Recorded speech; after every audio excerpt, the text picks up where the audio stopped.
ہے یہ کتنی عزت و عظمت کی بات ہے، کیونکہ تمہید سے مراحل میں عرض کرنا چاہوں گا فضیلت ذرا اس بات کی دیکھیے گا۔ حضور اگر آپ روایات اٹھا کر دیکھیں تو آپ حیران رہ جائیں گے، ایسا لگتا ہے اللہ نے ہر نبی کو اس کی زندگی کے کسی نہ کسی حصے میں کسی نہ کسی جواز اور بہانے کو بنا کے اسے سرزمین کربلا سے ضرور گزارا۔ جب آپ قصص کی کتابیں اٹھاتے ہیں نا، واقعات انبیاء کی کتابیں، مکتب اہل بیت میں جو موجود ہیں، آل محمد کی جو روایات میں ہیں، تو آپ دیکھیں گے کہیں اللہ ابراہیم کو، کہیں کشتی نوح کو، کہیں جناب موسیٰ کو، مختلف قسم کے واقعات آپ علماء سے سنتے ہوں گے وائزین سے، تو انہیں گزارا جاتا ہے کہاں سے؟ سرزمین کربلا سے۔ اچھا، جب بھی کسی نبی کو اللہ نے سرزمین کربلا سے گزارا تو کبھی ٹھوکر لگ جائے گی، کبھی گریں گے اور سر اقدس پھٹ جائے گا، کہیں خون پھٹ جائے گے، کہیں کچھ ہوگا، اللہ کسی نہ کسی چھوٹی سی مصیبت میں نبی کو وہاں ضرور ڈالے گا۔ جب وہ نبی سوال کرے گا، یہ بہت ساری روایات کا خلاصہ میں آپ کو سمجھ، تو وہ نبی پھر کہے گا پروردگار یہ میرے ساتھ نہیں ہوا، ایسا کیوں؟ پروردگار جواز بنائے گا ذکر حسین سنانے کا۔ پروردگار بتائے گا، پتہ ہے یہ کون سی سرزمین ہے؟ یہ کربلا۔ اچھا، پروردگار کربلا ہے تو کیا ہے؟ اللہ رب العزت فوراً کربلا امام حسین سے تعلق بتائے، فرزند رسول کا ذکر ہوگا، وہ نبی گریہ کرے گا، پھر وہ نبی آگے بڑھ جائے گا۔ توجہ ہے کہ اللہ جانے مجھے اس وقت کتنی خوش قسمتی مل رہی ہے، اللہ جانے یہ ممبر عرش اور اس ممبر میں کتنی قربت ہے، خدا ہی بہتر جانتا ہے کہ ہم آپ بیٹھے اس وقت آپ کس کی سنت پہ عمل کر رہے ہیں۔ حضور اجازت دیتے ساتھ ہی سے ایک جملہ عرض کروں، اللہ بہانے بنا بنا کر، جواز بنا بنا کر خود ذاکر حسین بنتا ہے، انبیاء کو سامنے ذکر حسین بنا۔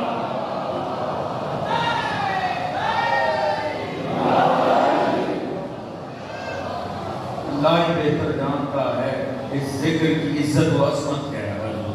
یہ خدا کا ہم پر احسان ہے، اس سے زیادہ حضور مقدر کی بلندی کوئی نہیں ہو سکتی۔ حضور انبیاء کو بھی اللہ روک روک کے عزادار بناتا تھا، ہمیں زبردستی نہیں، ہم اپنے انتخاب سے عزادار ہو سکتے ہیں۔ کیا فضیلت ہے!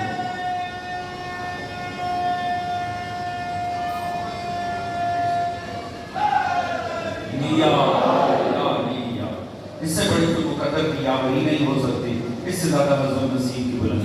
بس اس سے حق ادا کیجیے گا، کوشش کیجیے گا یہ 10 دن آپ کے جو ذاتی معاملات ہیں، ابتدائی مجلس میں ضرور جوانوں کو اس کو عرض کرنا چاہوں گا، معاملات سے آپ کو پتہ چلنا چاہیے یہ حسین میری کی ماننے والے۔ اب تو دنیا آپ پہ نگاہیں رکھ کے بیٹھی ہے حضور، اب تو ساری دنیا آپ کی جانب دیکھ رہی ہے۔ اللہ نے اس مکتب کو عزتوں سے نوازا ہے، یہ مکتب ہمیشہ سے صاحب عزت تھا۔ میں نے آج روڈ پر بھی یہ جملہ کیا، یہ مکتب اللہ نے اسے ہمیشہ عزتوں میں ہی رکھا ہے، یہ آل محمد کا مکتب ہے، اسے رہنا بھی عزت میں ہی ہے، مگر اب دنیا کی توجہ ان پہ ہو گئی، اب ساری دنیا پوچھ رہی ہے یہ ہیں کون؟ توجہ کرنا، اب تو ساری دنیا حیران ہے کہ کیسا مکتب ہے، کیوں اس میں یہ مکتب چھوٹا کیوں نہیں ہے؟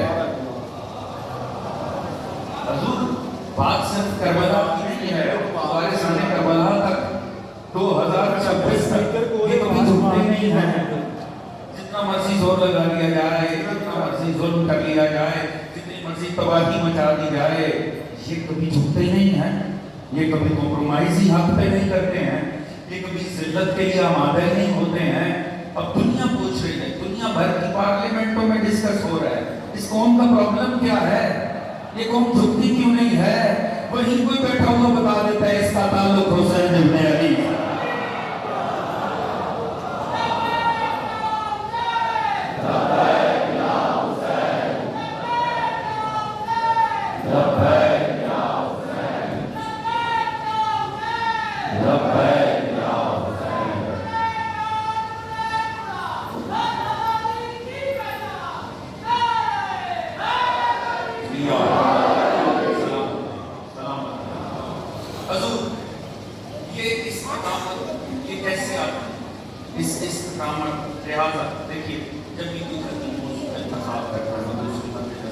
سارے معاملات ہیں. اس میں کرنٹ افیئرس کا بھی بڑا معاملہ ہوتا ہے. اجازت ہے مثال نے خواہش ہے کہ آپ کے سامنے استقامت در قرآن پروگرام سے گزارا. آپ کو یاد ہو گزشتہ سال ہم نے نبی خدا حضرت موسیٰ علیہ السلام کے واقعے پہ غور کیا تھا. اس حوالے سے میں نے آرائش پیش کی تھی. اب میرا دل ہے کہ میں حضرت شیخ الانبیاء حضرت ابراہیم کی زندگی سے استفادہ کیا. انشاءاللہ آپ کی توجہ ہوگی, بڑا لطف بھی آئے گا اور پتہ ہی رہنے گا کہ چاشنی بھی رہے گی, اور کوشش ہوگی ساتھ میں ہم سمجھیں تو صحیح یہ آخر کون سی طاقت ہے جو مظلوم کو جھکنے بھی نہیں دیتے. ارشاد الانبیاء ہے اور یہ آیت ابتدا ہی بڑی لطف دیتی ہے.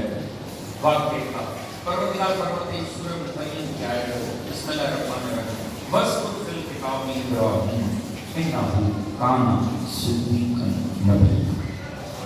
خدا کی قسم کیا لطیف لفظ فرمایا ذکر کرو میرے ابراہیم, ذکر کرو ابراہیم کا, وہ میرا صدیق نبی تھا. سارے اپنے فہم بیٹھتے ہیں, والدہ فکر افراد میں بات ایک میں ضائع ہو ہی نہیں سکتی ہے. بس کتاب ابراہیم, کتاب کا ذکر کرو میرے ابراہیم, قرآن سے ذکر کرو میرے ابراہیم. جگہ جگہ اللہ فرماتا بس موسیٰ, ذکر کرو میرے موسیٰ کا, ذکر کرو ابراہیم کا. اب یہ اللہ نے ہمیں کہا ہے ذکر کرو ابراہیم. سورہ مریم میں اللہ ذکر کرو میرے ابراہیم کا. مجھے سادگی سے پوچھنا ہے, شیعہ والدہ فکر ہوتا ہے کہ مجلس عالم اسلام کا سرمایہ ہے, اس میں اہل سنت تشیع سبھی دوستان موجود ہوں گے. میں نے آپ کا زیادہ وقت بھی نہیں دینا, سادگی سے عرض کروں گا. جب یہ پروردگار نے فرما دیا وَاذْكُرْ فِي الْكِتَابِ إِبْرَاهِيمَ, ذکر کرو ابراہیم کا, اب جو ابراہیم کا ذکر کرے گا یہ حکم پروردگار ہوگا نا. اب جتنا ابراہیم کا ذکر ہوگا اللہ کے حکم کی اطاعت ہوگی نا. تو بس پوچھنا یہ تھا اب ابراہیم کا ذکر اللہ کا ذکر کہلائے گا یا غیر اللہ کا ذکر کہلائے گا؟ حضور اللہ نے حکم دیا نا ذکر کرو میرے ابراہیم کا. اب لطف دیکھیں, اب جتنی دیر ابراہیم کا ذکر ہوگا بندگی پروردگار تصور ہوگا, اطاعت پروردگار تصور ہوگا. ہم ذکر کریں گے ابراہیم کا, بندگی شمار ہوگی پروردگار کی. اس کا مطلب ہے جو ہستیاں اللہ سے جڑی ہوئی ہوں ان کا ذکر ان کا ہوتا ہے, عبادت خدا کی ہوتی ہے. مصطفیٰ نے تو اس میں کچھ رکھا ہی نہیں, کھول کے بتا دیا. دنیا والوں شرک کی فیکٹریاں نہ لگا لینا, ذکر علی و عبادت.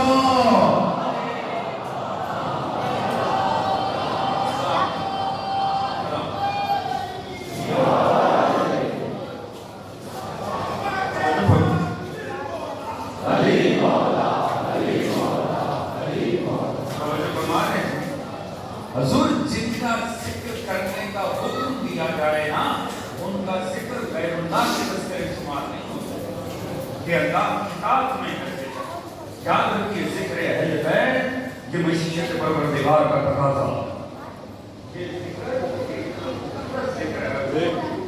وَقُلْ قُصُّ عَلَيْكَ, پروردگار نے فرمایا یہ جو قصے ہم آپ کے لیے چھڑتے ہیں وَقُلْ قُصُّ عَلَيْكَ مِنْ أَنْبَاءِ الرُّسُلِ, کہ جتنے نبیوں کے نبی میں نے آپ کو قصے سنائے, کہانیاں سنائی ہیں, آپ کو انبیاء کس لیے سنائی؟ مَا نُصَبِّتُ بِهِ فَوَائِدَ, تاکہ ہم اس کے ذریعے آپ کے دل کو مضبوط کریں. وَجَعَلَكُمْ حَافِظِينَ لِلْحَقِّ, اور اس کے ذریعے ہم حق کی ترسیل کرتے ہیں. وَمُوعِظَةً وَذِكْرَىٰ لِلْمُؤْمِنِينَ, اس میں مومنوں کے لیے عبرت بھی ہے, نصیحت کا پہلو بھی ہے. تو فرمائے اللہ نے سورہ مبارکہ ہود میں انبیاء کے تذکرے کی یہ علت پیش کی کہ یہ کیوں ہم آپ کو بار بار قصہ سناتے ہیں. کیا ابراہیم کا قصہ قیامت تک مٹے گا؟ جسے قرآن کہہ رہا ہے وَاذْكُرْ فِي الْكِتَابِ, اس کا مطلب ہے صبح قیامت تک ابراہیم کا ذکر جاری رہے گا. موسیٰ کا ذکر قرآن میں آیا, صبح قیامت تک جاری رہے گا. یوسف کا ذکر آیا, صبح قیامت تک جاری رہے گا. مگر اس کو جاری کیوں رکھنا ہے؟ علت کیا ہے, وجہ کیا ہے؟ اس میں سے کیا نکالنا؟ پروردگار نے فرمایا اس کے ذریعے ہم آپ کے دلوں کو مضبوط کر دیتے ہیں، اس کے ذریعے ہم حق کی ترسیل کرتے ہیں، اس کے ذریعے ہم نصیحت اور عبرت کا بیان کرتے ہیں۔ چلو ایک بات تو طے ہو گئی، ہر وہ قصہ، ہر وہ ذکر جو مومنوں کے دلوں کو مضبوط کر دے، جس کے ذریعے حق کی ترسیل ہو جائے، جس میں مومنوں کے لیے نصیحت ہو، اسے صبح قیامت تک بار بار بیٹھ کے دہرانا بدعت نہیں، تقاضائے قرآن ہے۔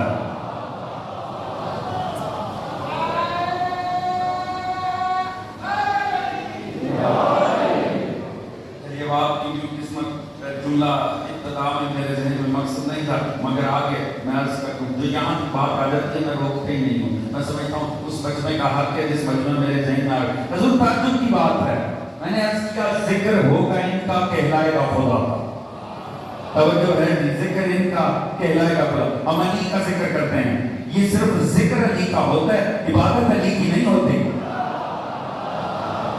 عبادت صرف اور صرف پروردگار کی ہے۔ علی کے ذکر کا حسن ہی یہ ہے، ہم علی علی کرتے ہیں وہاں عبادت شمار ہوتے ہیں۔ اگر اجازت جملہ عرض کروں، تعجب کی بات ہے 1400 سال میں جب بھی ذکر پہ فتویٰ لگا، شرک کا ہی لگا،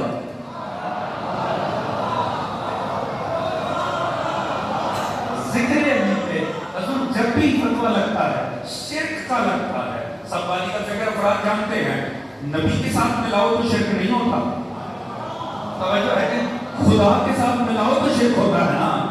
حضور ذکر علی پہ رسول فرمانے ذکر علی عبادت ہے، میرے بھائی کا ذکر کرو اللہ کی عبادت شمار ہوگی۔ انہو ذکر ذکری و ذکری ذکر اللہ و ذکر اللہ عین عبادہ، اس کا ذکر اس کا نہیں، میرا ذکر ہے، میرا میں اللہ کا ذکر ہے، اور اللہ کا ذکر عین عبادت ہے، مگر فتویٰ لگتا ہے شرک ہو رہا ہے۔ حضور اب آپ نے خود پہچانا مشرک کون ہے، اس کا مطلب جو علی کا ذکر سن کے شرک کے فتوے دے رہا ہے، شرک ہوتا ہے کسی کو خدا سے ملانا، اس کا مطلب ہے جتنی دیر میں نے علی علی کیا اس نے خدا سنا، میں علی کہہ رہا ہوں وہ خدا سن رہا ہے۔ مجھے ایمان سے بتائیں شرک کس کے بھیجے میں چل رہا ہے؟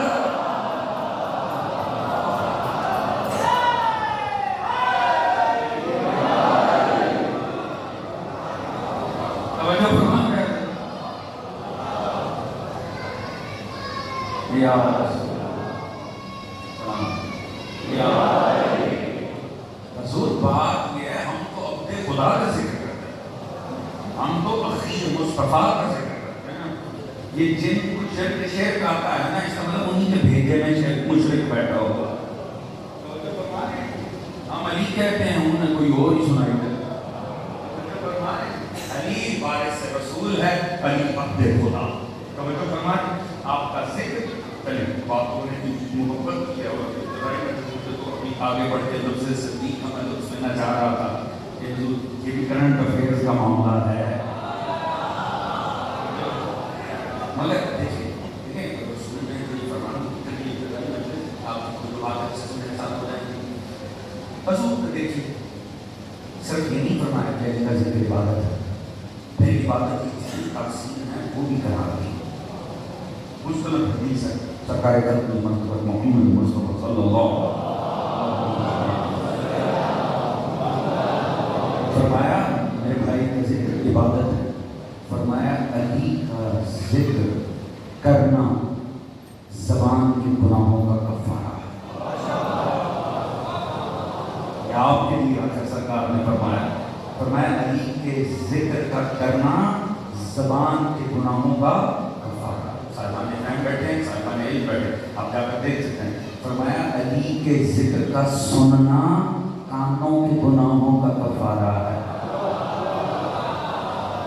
فرمایا علی کے ذکر کا لکھنا جب تک تحریر باقی رہے گی ملائکہ استغفار کہیں گے جس نے تحریر کیا ہوگا۔ اللہ رسول خدا نے فرمایا میرے بھائی علی کے فضائل کا پڑھنا، آنکھوں سے پڑھنا آنکھوں کے گناہوں کا کفارہ ہے۔ تھک تو نہیں رہے ہیں؟ یہ پیغمبر تبرک تقسیم کر رہے ہیں علی کے ذکر کا، توجہ فرمانے۔ حضور نے اس بات کا ایک تاکہ وہ سارے بیٹھے انہیں لطف ہے اس بات کا. دیکھیے حضرت آیت اللہ جوادیہ عامر اس دور کی شخصیت بہت لطیف لکھتے ہیں, بہت بڑا نام. آپ سب سے بڑی تفسیر تسنیم میں خود انشاءاللہ اس وقت اس کورس میں اس کا استعمال کیا ہے. اب میرے پاس اس کی 62 جلدیں ہیں. آج سے کتنے سال پہلے کا میرا تقریر ہے, 7-8 سال پہلے, 8 سال پرانا. تو اب تو پتہ نہیں کہاں تک معاملہ پہنچ چکا ہے. زندگی میں برکت دے انشاءاللہ اور اس کامل کریں اگر نہیں اب تک. حضور وہ فرماتے ہیں انسان جب بھی کچھ دیکھتا ہے, سنتا ہے, بولتا ہے, اس سے اس کا جو بھی سننے سے, بولنے سے, دیکھنے سے بھی انفارمیشن ملتی ہے. اور کہ نہیں آپ بیٹا میں نے دیکھ کر اس کا مطلب ہے معلومات ہیں. اگر آپ سنیں, دیکھا نہ بھی ہو, سننا بھی تو انفارمیشن ہے نا. فرماتے ہیں انسان جو بھی دیکھتا اور سنتا ہے نا, اس سے اس کے پاس کوئی نہ کوئی انفارمیشن ضرور آتی ہے.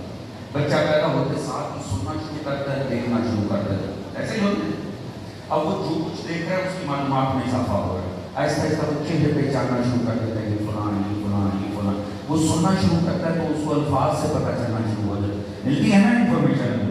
ایسے ہی انسان پڑھتا چلا جاتا ہے, انفارمیشن ملا ہوا ہوتا ہے. فرماتے ہیں ہر چیز جو انسان حاصل کرتا ہے یا وہ خدا کی جانب سے ہوتی ہے یا وہ شیطان کی جانب سے.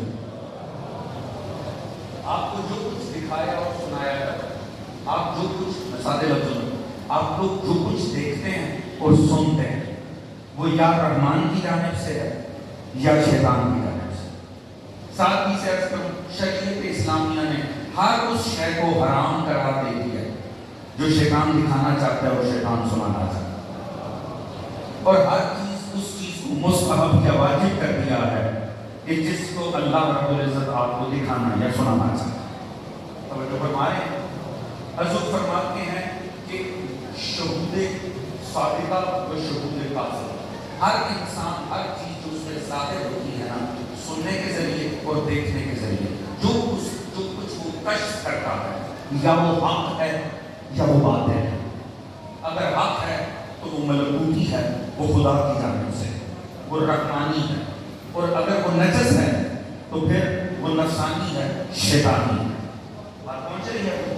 ہر چیز جو آپ سن رہے ہیں, دیکھ رہے ہیں, جوانوں کے آپ پر امپیکٹ ڈال رہے ہیں. ایسا نہیں ہے کہ آپ سمجھیں کہ میں نے سن لیا اور میں نے دیکھ لیا اور آپ کو ہوا ہی کچھ نہیں. کہیں نہ کہیں یا آپ ڈیمیج ہو گئے یا حق پہ مضبوط ہو گئے.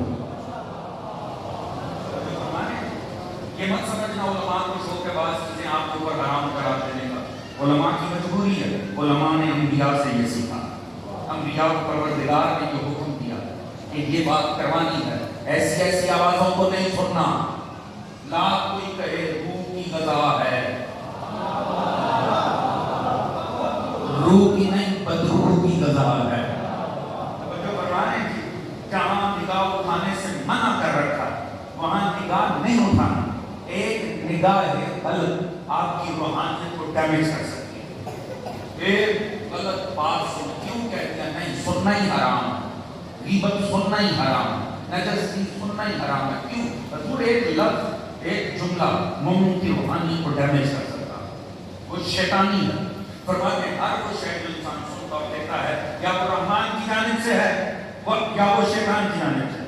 رحمان کی جانب سے ہے, روحانیت میں اضافہ کر دے گی. شہود صادقہ ہے, وہ آپ کی روحانیت کو بڑھا دے گا. مگر اگر وہ دوسری جانب سے ہے تو پھر کیا ہوگا؟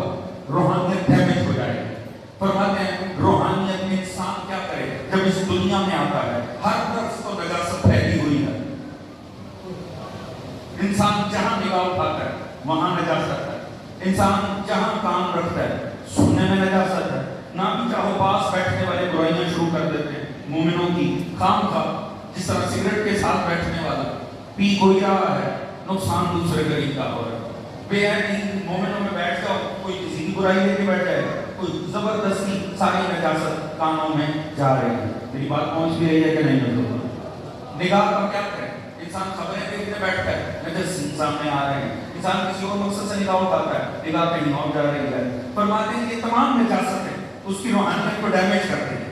اللہ رب العزت کی کیا خواہش ہے؟ یہ پاک رہے، یہ پاکیزہ رہے. توجہ فرما رہے ہیں. لہٰذا یہ ساری نجاستوں سے اندر جا کے ڈیمیج کر رہے ہیں. تو اب عدل الہی کا تقاضا تھا نا، جب ہر طرف شیطنت پھیلی ہوئی ہے اور شہود کاذبہ اس حد تک پھیلا ہوا ہے کہ نجاست ہی نجاست ہے، وہاں کوئی تو ایسا پاک و پاکیزہ ذکر ہونا چاہیے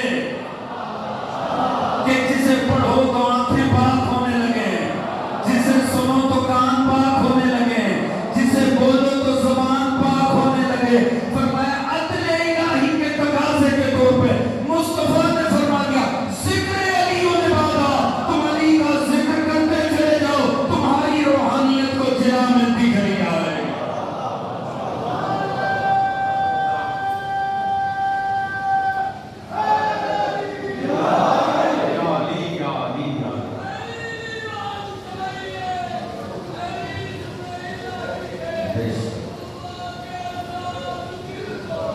علی مولا، علی مولا، علی مولا، یا توجہ ہے دوستان. حضور یہ ذکر طہارت بانٹا ہے. پروردگار فرما رہا ہے وَاذْكُرْ فِي الْكِتَابِ إِبْرَاهِيمَ إِنَّهُ كَانَ صِدِّيقًا نَبِيًّا. ذکر کرو کتاب سے میرے ابراہیم. پہلی صفت بتائی حضرت ابراہیم، وہ میرا صدیق نبی تھا. کوئی تھا یا نہیں تھا، ابراہیم صدیق تھا. توجہ ہے دوستان، تھا تو نہیں رہے ہیں، میرے ساتھ ہیں کہ نہیں ہیں. اس کا مطلب ہے کہ ابراہیم کو دیکھ کے پتہ چل جائے گا معیار صدق توحید کیا.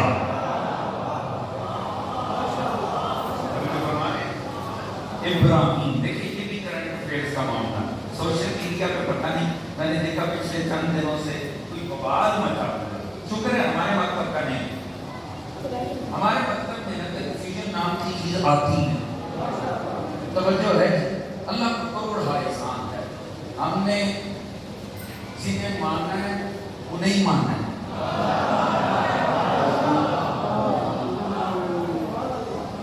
میں الفاظ کا اپنے ذہن میں ترتیب دے رہا ہوں. میں بہت بڑا مضمون چھوٹا سا کر کے ایک جملے میں دو گھنٹے ہو گیا سے حضور پوچھا کرتے انسان کی نا غلط فہمیاں دور کرنے آتا ہے، اسے غلط فہمیوں میں مبتلا کرنے نہیں. دین انسان کے نظریات میں وضاحت پیدا کرتا ہے، کنفیوژن پیدا نہیں کرتا. جہاں کنفیوژن ہو وہاں حق نہیں آتا. یہ خدا کا آپ کو پتہ ہی نہ اللہ کے احسان. اگر آپ کا تعلق عالم محمد کے مکتب سے ہے نا، اس بات پر ایک سجدہ کم از کم روز کا ضرور کیا ہے. یہ خدا کا بڑا احسان ہے کہ آپ کا تعلق عالم محمد کے مکتب ہے. سب سے بڑا احسان کیا ہے ہم نے بات مصطفیٰ علی کو مانا. مانا کیا ہے؟ میں اگر کبھی کسی مومن سے کچھ بتائیں بات پہن پر آپ کا سیاسی امام کون ہے، وہ کہے گا علی. میں کہوں روحانی امام کون ہے، وہ کسی اور کا نام نہیں لے گا، علی. میں کہوں فقہ میں امام کون ہے، وہ کہے گا علی. میں پوچھوں حدیث میں امام کون ہے، وہ کہے گا علی. توجہ فرمائیں. میں پوچھوں عقائد میں امام کون ہے، وہ کہے گا علی. دنیا کی بدقسمتی جنہیں سب سے بڑھ کر سچا مانا ان سے دین ہی نہیں لیا.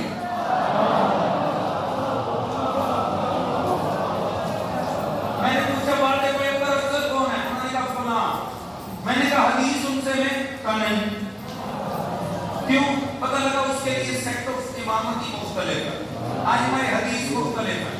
بخاری صاحب کے پاس جائے، سنن ابن ماجہ کے پاس جائے، مسلم شریف کے پاس جائے. میں نے کہا ٹھیک ہے. فقہ سے لے لوں، انہوں نے کہا نہیں. کیوں؟ پتہ لگا اس کے لیے سیٹ آف امامتی مختلف ہے. توجہ ہے جی. اس کے لیے حضرت ابو حنیفہ کے پاس جانا پڑے گا، اس کے لیے امام احمد بن حنبل کے پاس جانا پڑے گا. میں نے کہا اچھا حضور عقیدہ ان سے لے لوں، کہا نہیں. پتہ نہیں کیا سن رہے ہیں. اس کے لیے سیٹ آف امامت ہی مختلف ہے. کوئی امام ماتریدی کے پاس جانا پڑے گا. پتہ نہیں کیا چل رہا ہے. عالم کوئی اور ہے، علم کوئی اور بانٹ رہا ہے.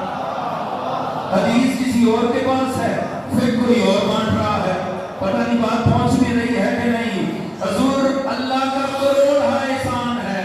وہاں چار فکر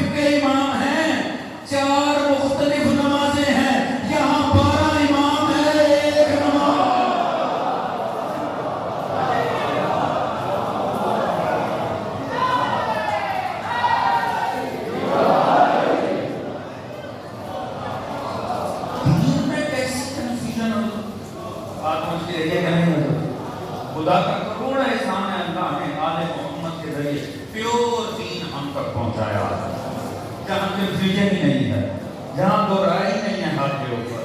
بات سمجھ رہی ہے؟ اسی کا ایک بحث چڑی ہوئی ہے کہ وہ پتہ لگا کہ گلزرا صاحب کے کوئی پیر ہیں، وہ ان کے جو وارث تھے، جو اب پیر ہیں، انہوں نے مولا امین کے ہاتھ میں کوئی 2 مصرے ہے. پتہ چلا انہوں نے کہا مولا صدی کے اکبر، اب اس کے اوپر کوئی کنفیوژن پھیل گئی ہے اور وہ پورا مطلب اس وقت آپس میں خلفیار کا شکار ہے. اچھا یہ کمال ہے جو کسی مکتب میں اپنے مکتب میں رہ کے علی کا نام لینا، ہم پر اللہ کا احسان دیکھیں، دنیا کا دل شیعہ ہو رہا ہے.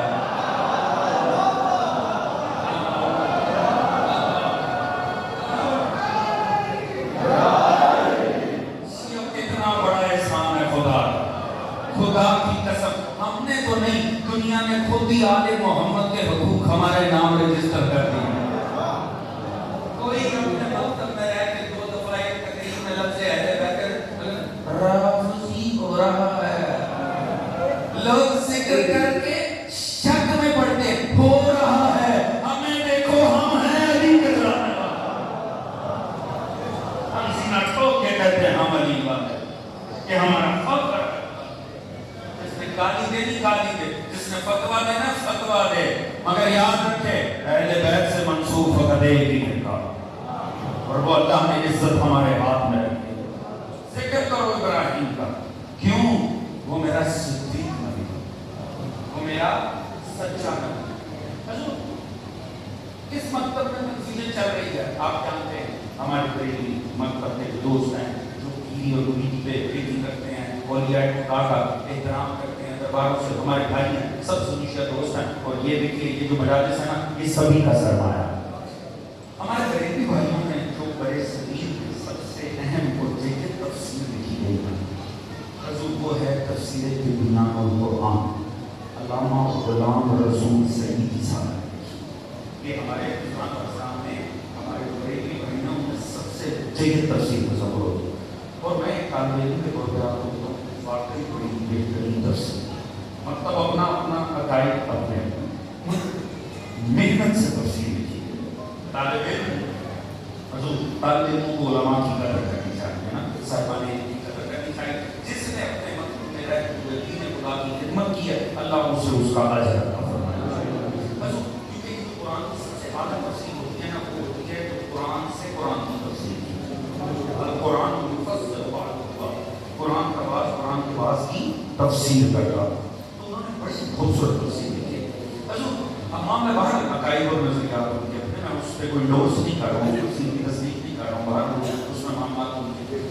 انہوں نے لفظ صدیق کی بحث کرنا، جب اس آیت کی ہے نا 41 میں سورہ مریم کی، تو انہوں نے لفظ صدیق کی بحث میں بڑی لطیف کی. انہوں نے فرمایا صدیق کس سے کہتے ہیں؟ انہوں نے کمال ہے خدا کی قسم ایک جملے میں نا اسے کہتے ہیں عالم ہونا. انہوں نے سمندر سمیٹ دیا، ایک انہوں نے کوزے میں سمندر سمیٹ دیا. انہوں نے کہا جو اتباع رسول میں درجہ کمال پہ پہنچا،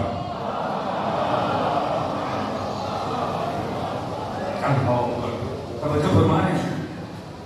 پھر دیکھیے جملے نا عالم کے جملے پر عالم دیکھیں، میں تو قدر کرتا ہوں نا، میں طالب علم ہوں. وہ فرماتے ہیں جس کا باطن اور ظاہر مبنی بر حق، یہ نہ ہو باطن کچھ اور ہے ظاہر کچھ اور، جس کا ظاہر باطن یعنی جلوت خلوت سب حق کے اوپر مبنی ہو، اسے صدیق کہتے ہیں. انہوں نے فرمایا اس کی کم از کم تعریف کیا، حضور کم از کم بھی انہوں نے کی، وہ کہ یہ آمیانہ ہے مگر کم از کم. انہوں نے فرمایا کم از کم تعریف یہ ہے اس شخصیت نے کبھی جھوٹ نہ بولا.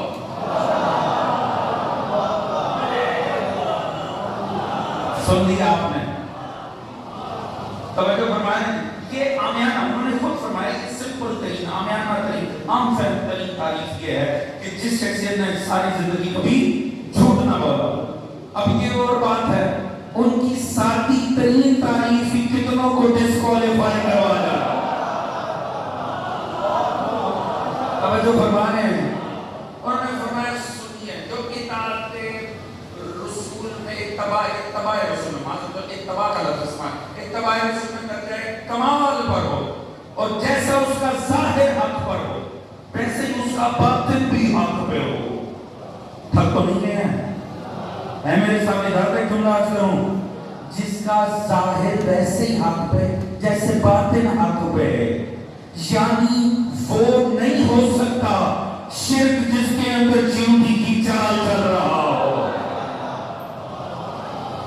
پتہ نہیں کتنے دوستوں تک بات پہنچی ہے. توجہ فرمائیں حضور لازمی ہے وہ اتباع رسولوں نے فرمایا ہر نبی صدیق انہوں نے فرمایا لازم ہے نبی ہونے کے لیے کہ نبی ہونے کے لیے لازمی ہے صدیق ہونا مگر صدیق ہونے کے لیے نبی ہونا لازمی ہے.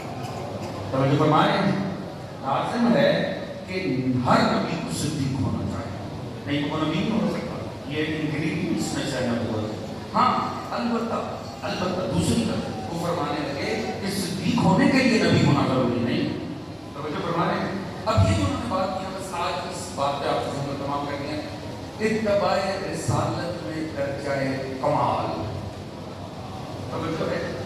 اس کا مطلب ہے وہ ذات قابل ہے کہ اسے صدیق کہا جائے جو اتباع رسول میں درجہ کمال پر ہو. توجہ ہے. وقت بھی میرے مد نظر ہے مجھے وقت بھی خیال کرنا ہے ذرا غور فرمائیے. عمومی تعصب کیا ہمارے ہاں ہے سچے ہونے کا مطلب ہے صدق کا مطلب ہے وہ جو سچ بول رہے. حضور بات یہ ہے کوئی بھی عہدہ حاصل کرنے کے لیے اظہار کمال کو شرط ہونا چاہیے. سچ بولنا اور جھوٹ نہ بولنا اس کا تعلق بنیادی اخلاقیات کے ساتھ ہے. ایسے کہ اس کا تعلق بنیادی اخلاقیات کے ساتھ. آپ کا کیا خیال ہے یہ سچ سے محبت اور جھوٹ سے نفرت صرف مسلمانوں کا خاص ہے؟ حضور میں ایسے معاشرے میں میری پاس دوسری نیشنلٹی اس ملک کی ہے کہ جہاں پر اگر آپ کو ایک چیز ملتے ہیں گاڈلیس کسی خدا کے تصور کے قائل نہیں. اب وہ خدا کو نہیں مانتے ملحد ہیں تو اس کا مطلب ہے کوئی شریعت ان پر نافذ نہیں. وہ اپنے آپ کو کسی شریعت کا باؤنڈری نہیں سمجھتے. خدا کی قسم آپ ان سے جھوٹ بولیں دوسری مرتبہ آپ سے بات کرنی بھی گوارا نہیں کرتے. آپ سے دوسری مرتبہ وہ بات بھی نہیں کریں. آپ ان کے ساتھ لین دین میں کوئی جھوٹ بولنے کوئی کرنا وہ کہیں کہ میں آپ سے بات ہی نہیں کرنا چاہتا. کیوں؟ کیونکہ آپ کو اتنی سی شرم نہیں ہے کہ آپ جھوٹ بول رہے ہیں. اس کا مطلب ہے کہ سچ بولنا اور جھوٹ نہ بولنا یہ صرف شریعت کا محتاج نہیں ہے یہ بنیادی انسانی اوصاف میں سے ہے ہیومن ایٹریبیوٹس میں سے ہے انسانی خصوصیات میں سے ہے. جھوٹ بولنا پوری دنیا میں برا سمجھا جاتا ہے. یہ 1.5 گھنٹے کے اوپر بارڈر ہے آپ پار کر جائیں حضور 1 ارب سے زیادہ بت پرست ہیں آپ جھوٹ بولے وہ کہیں گے جھوٹ بری بات ہے سچ وہ کہیں گے سچ اچھی بات ہے. یہ تو ایک انسانی وصف سچ کی تعریف کرنا جھوٹ سے نفرت کرنا اس کا مطلب ہے کہ شریعت مصطفیٰ کا پابند نہیں ہے یہ کام. توجہ فرما رہے ہیں کہ نہیں؟ اچھا سچ کہتے تھے ہوئے واقعے کی بغیر ہی ویسی خبر دے دینا یہ ہے سچ. اور اس سے منافی بات کرنا ہے جھوٹ. باہر چوراہے کے اوپر خدا نہ خاصا کوئی حادثہ ہو جائے کوئی آگ لگ جائے کوئی ایکسیڈنٹ ہو جائے وہاں میں آپ سے آ کے بغیر ہی ویسے نوٹ کروں صاحب یہ بات ایسے ہو گیا آپ دیکھیں واقعی ہوا آپ کہیں گے سچ ہے. میں آپ کر کہوں کہ صاحب ہوا ہے بھائی ہوا ہی کچھ نہ ہو آپ کہیں گے جھوٹ ہے. وہ جو ہے مجھے بتائیے ہوا کسی اور کی وجہ سے ہے کیا کسی اور نے ہے مجھے بس اس بات پہ ڈگری مل جائے کہ میں بتا دوں ہاں جی ہوا ہے.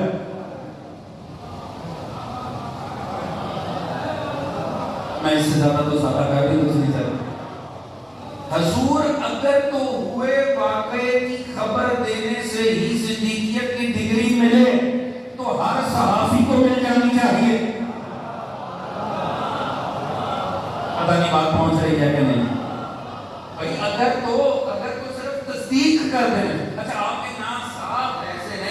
اندیکھی بات کی تصدیق. توجہ ہے جی؟ دیکھا نہیں تھا نبی گئے ہیں, دیکھا نہیں تھا نبی آئے ہیں, اندیکھی بات نبی نے فرمایا تصدیق کر دی. حضور اگر کوئی اس بات پہ عظمت مل جائے پھر آپ دیکھیں کسی شخصیت کی میں معذرت ذکر نہیں کر رہا ہوں, مگر دیکھیے عظمت کو پہچاننا. حضور میں نے کورس کی کتابوں میں پڑھا, چھوڑنے بڑی کتابوں کے حوالے نہیں دیتا, کورس کی کتاب میں پڑھا تھا. ایک دن نبی مکہ میں پہاڑ پہ چلے گئے. آپ نے کہا سارے مشرک کو اکٹھے ہو جاؤ. پتہ نہیں آپ میں سے کتنے دوستوں نے یہ بات, میں نے تو کورس کی کتاب میں پڑھا تھا. مصطفیٰ نے فرمایا سنو, اگر میں تم سے کہوں پہاڑ کی دوسری جانب لشکر آیا ہے, تصدیق کرو گے؟ انہوں نے کہا ہاں صاحب تصدیق کریں گے. کسی نے جا کے نہیں دیکھا. اللہ تعالی بات پہنچ رہی ہے کہ نہیں؟ نبی کی اندیکھی بات کی تائید کر دی. کہاں لازمی ہے, کیوں؟ آپ سچے ہیں. اللہ کے بات پہنچ جائے. اگر تو نبی کی اندیکھی بات کی تائید سے ہی صدق کی ڈگریاں ملیں تو لے سارے مشرکین مکہ صدیق ہو گئے. پتہ نہیں بات پہنچ رہی ہے کہ نہیں بولے بھائی؟ اگر تو نبی کی اندیکھی, آپ کو پتہ ہے نبی کو دو ہی حسین لقب ملے ہیں دنیا سے, صادق, امین. ایسا ہے کہ نہیں؟ پتہ نہیں بات پہنچے گی کہ نہیں. سادگی سے عرض کروں گا, دو ہی ڈگریاں نبی کو انسانیت سے دو ہی ملے ہیں, اور صادق, امین دونوں کافروں نے دیے. اگر آپ تھک گئے ہیں تو بات اور نبی کو دو ہی ڈگریاں زمانے نے دی, صادق, امین. میں جملہ بدل کے عرض کر دیتا ہوں, دو ہی ڈگریاں ملی, صادق, امین دونوں کافروں نے دی.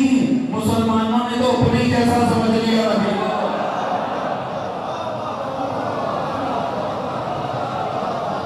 پانی بات پہنچ رہی ہے کہ نہیں بولو؟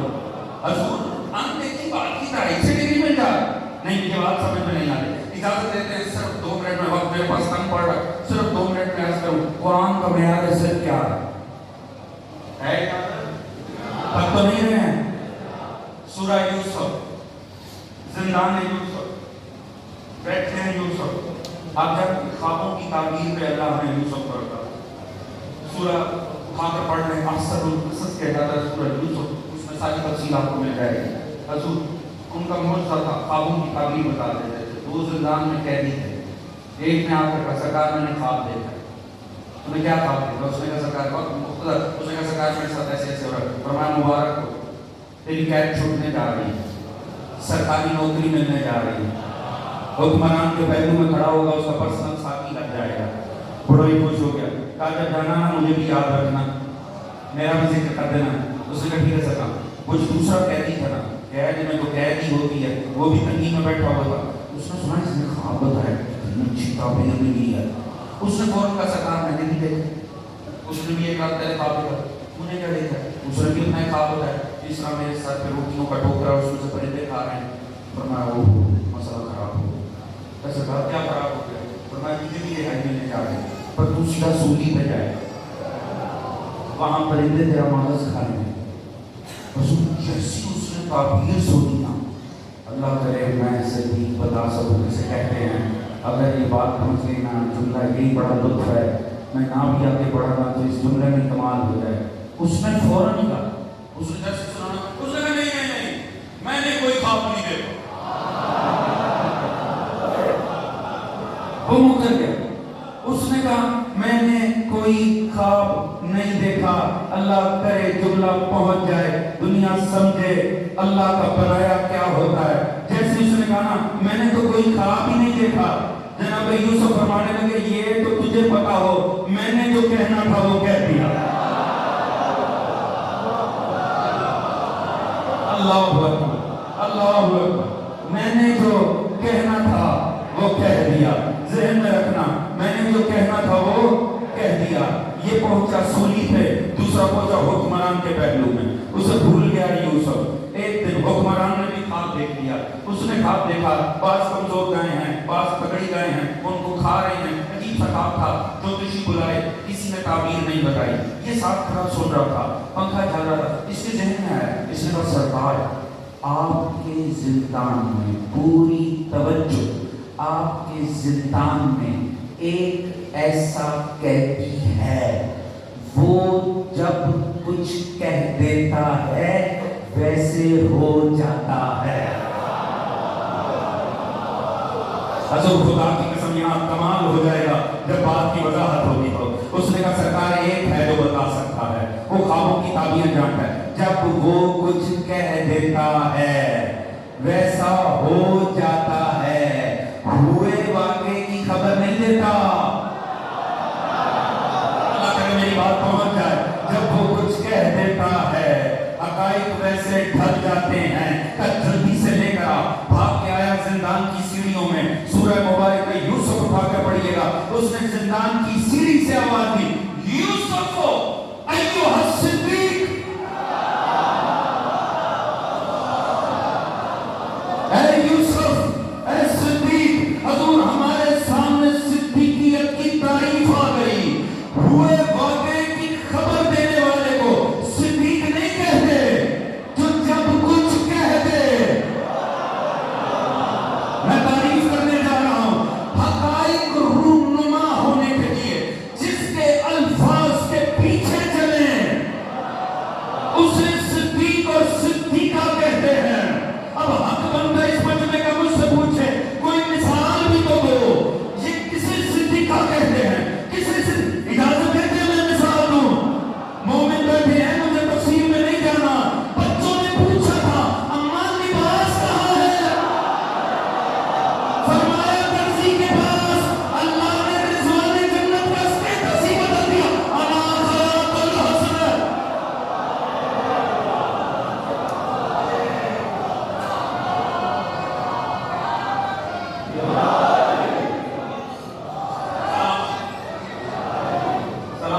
سلامت توجہ ہے کہ نہیں حضور؟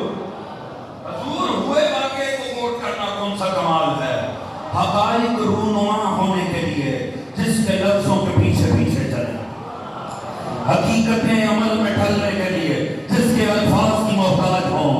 اب تقریر کا وقت ختم ہو گیا، مجھے مذاہب کے لیے بھی وقت چاہیے، مگر ہو سکتا ہے اگر میں نے اس موڈ میں تقریر ختم کی میں تو بیٹھ کر چلا جاؤں گا، ہو سکتا ہے کوئی دوست بعد میں کہے صاحب کا تو صدیق رہے تھے اور جب مثال دینے کی بات آئی تو صدیقہ کی مثال دے دی، تو پھر صدیق کی بھی تو مثال ہونی چاہیے نا۔ یہ مجمع میرے ساتھ اگر ہے تو میں صرف ایک اشارے میں نہ کہہ دوں، لے آئے جنازہ اٹھا کے علی کے سامنے، مولا نے کہا پڑھا دوں کیا پڑھا دیں، مولا نے پڑھا دیا، اب اٹھائے اٹھ جا، کیسے اٹھے جب صدیق نے سمجھا مردہ ہے تو مردہ۔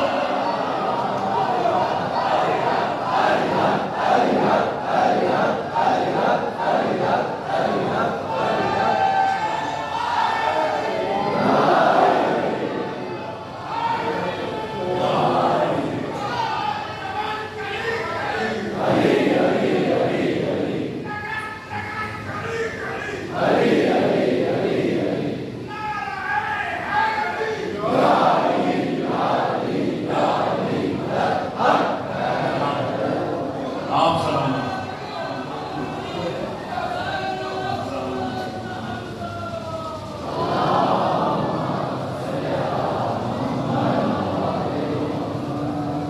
آپ سلام۔ ابراہیم اللہ کا صدیق نبی، قرآن کے معیار پہ عظمتیں اللہ نے لکھی آل محمد کے لیے۔ یکم محرم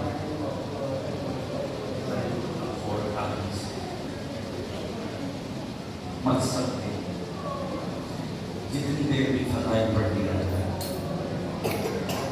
کسی دکھیا ماں کو آس رہتی ہے کب مومن کا آنسو ہے اور مظلومہ کے رومال کا حصہ قرار ہے۔ اللہ ہمارا شمار ہونے اور رلانے والوں میں ہے۔ وقت بہت مختصر ہو گیا، میں آگے چلا 5 منٹ پڑھ جاؤں گا آج کی نماز کل سے اور اس وقت تمام ہوں۔ مدینہ کے دربار میں کھڑے ہیں حسین ہے،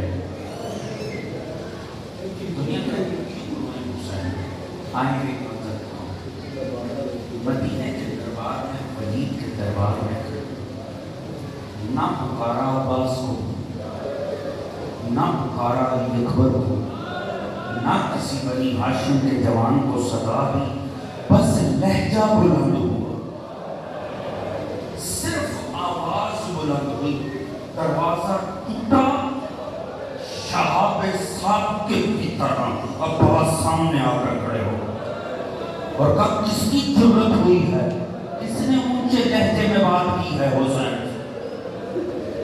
سے؟ ایک جملہ عرض کروں انہوں نے کی، آمادہ ہوں یکم محرم ہے، یہ جو ہائے کی صدا ہے نا یہ تصویر پروردگار ہے۔ مولا صادق فرماتے ہمارے غم میں رونا تصویر، بس ایک جملہ رونے کے لیے کافی، میں باقی نہ بھی مسائل پڑھوں۔ حضور نہ پکارا تھا عباس کو، نہ صدا دی علی اکبر کو، نہ بلایا کر، صرف آواز بلند ہوئی، بنی ہاشم کے شیر سامنے کھڑے ہو گئے، پوچھے روئے کہ حسین کو چند دن گزرے تنہا میدان میں کھڑے ہو کر صدائے تیرے حال میں ناصر ینصرنا، کوئی نویز غریب کی مدد کرے، نہ عباس آیا نہ علی اکبر، کیوں نہ روئے غربت حسین پر؟ آئے آ کر خود کو نانا کی قبر پہ گرا دیا۔ حضور راوی اگر میں اس کی تصویر کشی کروں نا تو روایات یہ بتاتی ہیں ایسے لپٹے تھے قبر حسین سے جیسے ننھا بچہ ماں کے سینے سے لپٹا ہوا، رو رو کے کہہ رہے تھے نانا میں آپ کا مدینہ ترک ہی نہیں کرنا چاہتا، نانا میں آپ کی قبر سے جدا نہیں ہونا چاہتا، نانا